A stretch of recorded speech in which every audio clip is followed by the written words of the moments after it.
Hello,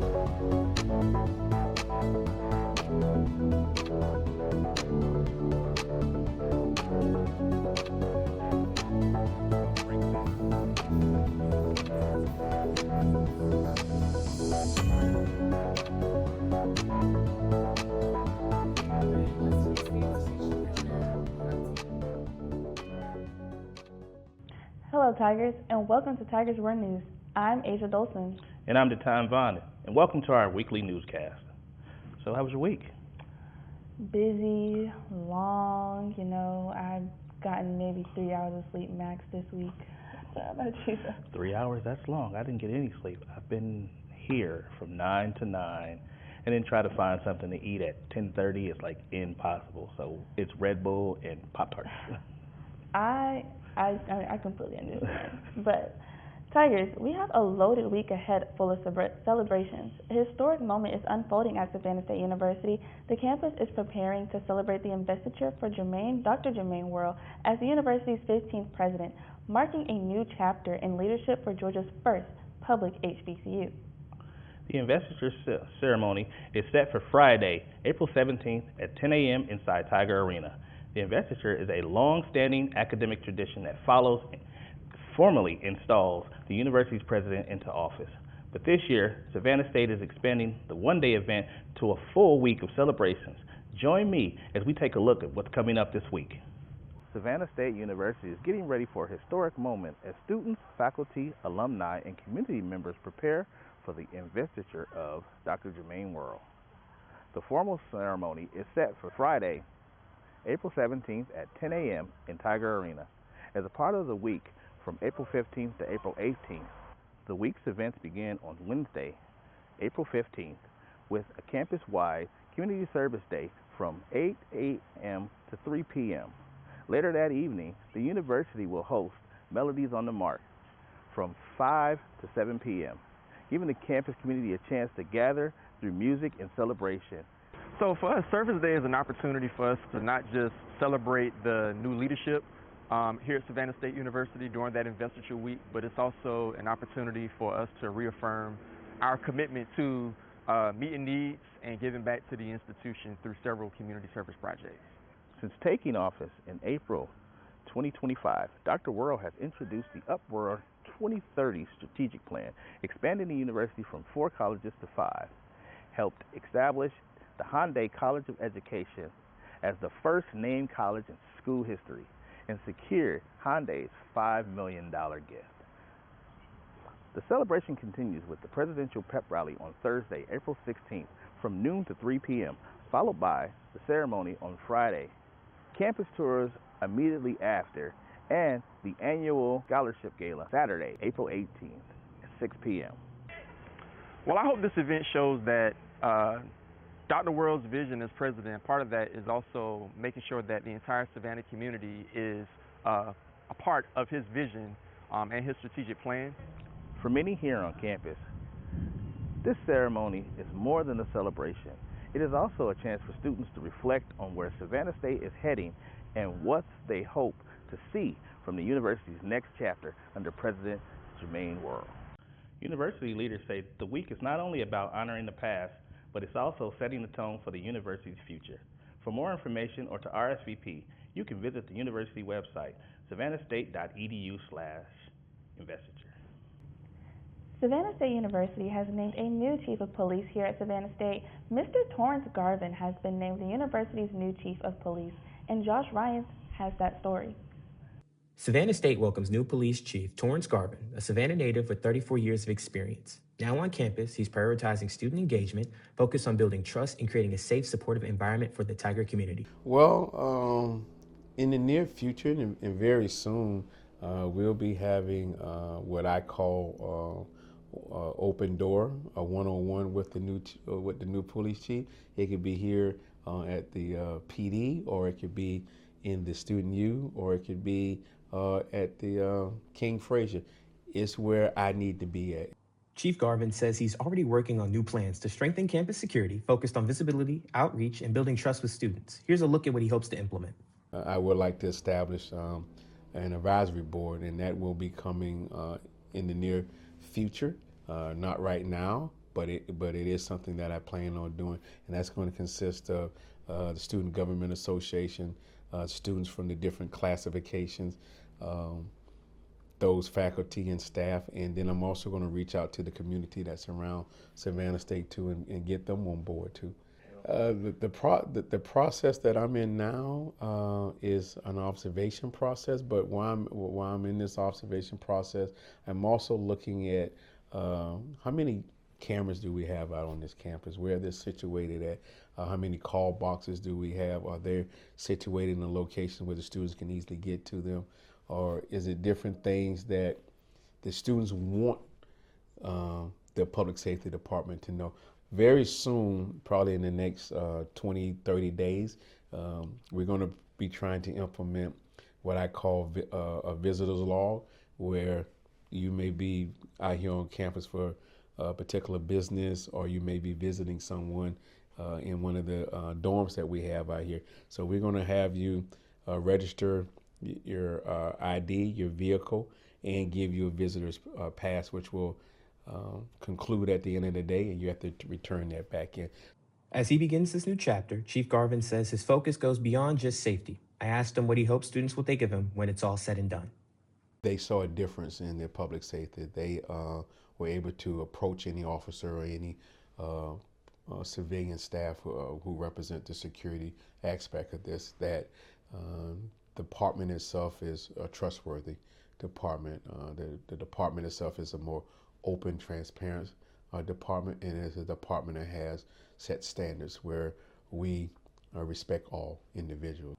Chief Garvin says he's committed to serving with transparency and building lasting relationships across campus. Reporting from Savannah State University, Joshua Ryans, Tigers Roar News. Chief Garvin also says he's looking forward to fostering a safe and supportive environment on campus. Last week, Savannah State's Honors Convocation took place. Ahead, we highlight the students and their achievements. Plus, we take a look at the SSU Research Conference, spotlighting the depth and the range of discovering happenings across the campus. Hear that? That's the sound of your life. Perfectly imperfect. But every time you drive after drinking, the music gets drowned out. Your life sounds pretty great. Don't let a buzz ruin it. Buzzed driving is drunk driving. Don't drive buzzed. Students at Savannah State are turning research into real-world impact. At the research conference on April 17th, both undergraduate and graduate scholars filled the ballrooms at the Student Union, showcasing innovative work that's making a difference beyond the classroom. Our Christian Elahi reports this package. I'm here at the 12th Annual Savannah State Research Conference, where students and faculty representing every college are here showing the culmination of months of research and hard work. I spoke with Savannah State President Dr. Jermaine Whirl about his excitement for this conference. This is my second annual event, and very honored to see our students do the incredible work of research in their different areas of expertise. There's nothing better to not only learn something, but actually get the practical experience, understanding at a deeper level, and making recommendations on how to improve it. And so today, having over 150 students here is an awesome opportunity to kind of see them take those skill sets and put them into motion. And our experiment is about the effects of the season temperatures on the north side of the Placenta Canal. The sustainability index of a high-performance computing system. The characterization of marine leukemia viruses in MAB4 and GM95 cells. Dr. Carol Pry was responsible for continuing this historic convention. She explains its significance to her. I didn't get an opportunity to do anything like this until I was at a big, scary professional conference, so this is a great opportunity to practice and be prepared for that next step. And more importantly, I think it's a chance to share your science with your friends and your professors, and we don't know what everybody's doing, and everybody has different passions. But also seeing the teamwork between the students and their mentors. And there's lots of faculty who've mentored multiple students, so there's really a lot of work. And then also with the committee that helped make this happen because everybody was given a task and they took leadership on it and came together today. Reporting for Tigers Roar News, I'm Christian Elahi. University leaders say opportunities like this help students start early, think boldly, and grow through hands-on research at every level. It's clear, innovation isn't just taught, it's practiced. A big shout out to two of our very own, Junior Christian Elahi and our department chair, Dr. Trammell, from their insight, piloted studies on the powers of immersive VR in the classroom. Their work was presented as the Southern Region Press Institution back in February. It explored how virtual reality simulation can revolutionize how students prepare for the professional world. The study highlighted how AI feedback on eye contact and vocal delivery helps students identify areas for improvement that often go unnoticed in traditional mock job interviews. Early results showed that VR not only increases student engagement, but also significantly boosts confidence and comfort during practice. Savannah State celebrates academic excellence in a big way. Nearly 1,800 students were recognized during the university's annual honors convocation. The ceremony highlights student achievement and features a special keynote address from the distinguished alumni, Kiana Levant. Asia Dolson has that story. On Thursday, April 9th, SSU students, professors, and guests gathered in Tiger Arena for the annual honors convocation. These students are SSU's top academic achievers, and now they're being celebrated for all of their hard work. You are the ones that are pushing yourselves the hardest. You are the ones that are holding yourselves to a higher standard. More than 2,500 students and professors are being recognized for their accomplishments inside the classroom. The Honors Convocation celebrates students with 3.0 GPAs or higher, and students must attend SSU full-time and have made President's List, Dean's List, or Honor Roll to receive an award.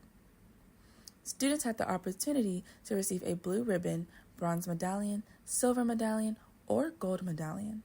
I spent a lot of hard work and a lot of effort that I put into just getting this award itself, getting my GPA to where it needed to be. It feels great to be able to be appreciated for the hard work that I've done throughout this last semester of my schooling.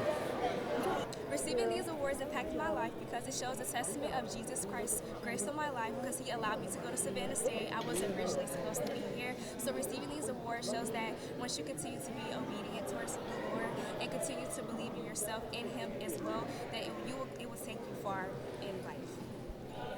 The Honors Convocation is a celebration of academic success, and it is important to recognize the hard work and dedication that these students have for their education and the time and effort put into their studies.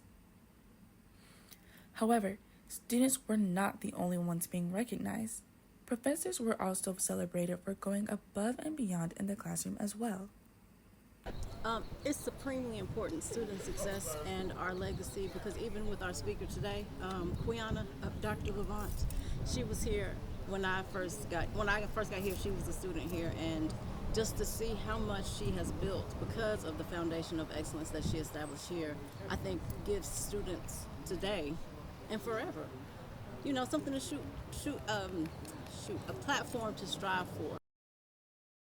These students have demonstrated true scholastic achievements and continue to uphold the legacy that is academic excellence that defines SSU. Reporting for Tigers Roar News, I am Asia Dolson. The university continues to honor student success and academic achievement through events like this, celebrating the hard work that defines the Tiger spirit. Students who earn honors are recognized each semester, and you can find a full list of honorees on Savannah State University's website. So how did you enjoy the convocation? Oh my God, it was amazing. Did you go? Yes, I did. We're both honorees. Yes, we Yes, are. we are. Oh my God, it was a lot. I'm like, it's a lot of us there. Yeah, but that just shows Savannah State's great. Lots of academic excellence. We're smart. Coming up after the break, we go to Josh to take a look at sports, and Asia will give you your weather. I'm worried about Mom. Mom? She's fine. These are the ones, right, Mom? Yeah, groundlings. Sweet potatoes. Daddy, it's salty. Some things come with age. and some don't. Early detection of Alzheimer's can lead to better care for your loved one. Learn the early warning signs at 10signs.org. Welcome back. I'm Joshua Ryans, and Savannah State Athletics had a packed week across multiple sports. Let's start on track, where the Tigers held their final home meet of the season. I was out at Wright Stadium for the home finale. Take a look. Savannah State Track and Field closed out its final home slate this past weekend, and the Tigers made sure to go out on a real high note. Both the men and women's teams posted their highest point totals in the home meet this season, highlighted by a first-place finish on the men's side. The Tigers were dominant in the field events, led by junior Evan Guyton, who took first in both the shot put and discus, setting the tone early for Savannah State. In the jumps, Xavier Wilson continued his strong season, winning the triple jump while also placing in the long jump, adding valuable points to the Tigers' total. On the track, Jaden Wayne McPherson paced the field in the 800 meters with the first-place finish, while Braylinger added a second-place finish in the 400, helping the Tigers pull away in the standings. On the women's side, Savannah State showed growth throughout the meet, finishing tied for third.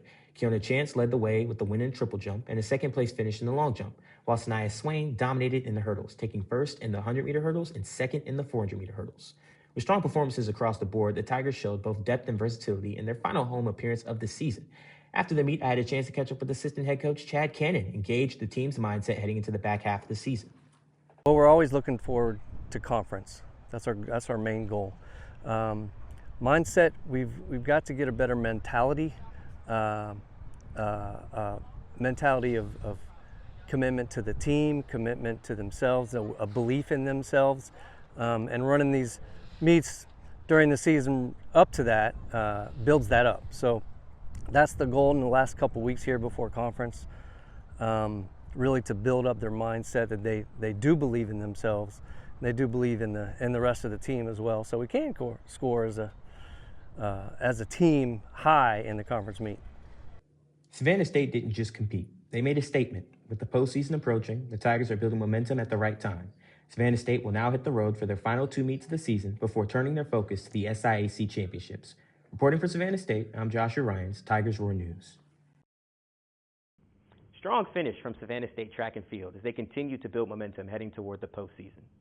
Over in the circle, Savannah State softball was coming off a midweek matchup with Payne College.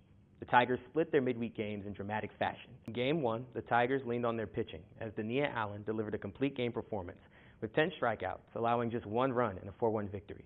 Ainsley Hudson and Milani Dunning led the offense, combining for all 4 RBIs. In Game 2, Savannah State's offense came alive in a back-and-forth battle, putting up 13 runs on 13 hits. Jayla Alexander led the way with 4 hits and 3 RBIs, while Hudson and Dunning continued to produce at the plate. But in the bottom of the 7th, the Tigers surrendered 5 runs, allowing Payne College to complete the comeback and hand Savannah State a 14-13 loss. Savannah State returned home this past Friday to take on Benedict, and I'll have those updates for you all next week. Over on the baseball field, Savannah State bounced back after a tough midweek out-of-conference loss to USC Beaufort, taking 2 out of the 3 games against Tuskegee. The Tigers opened the series with a 10-7 win, powered by a balanced offensive effort and timely hitting throughout the lineup.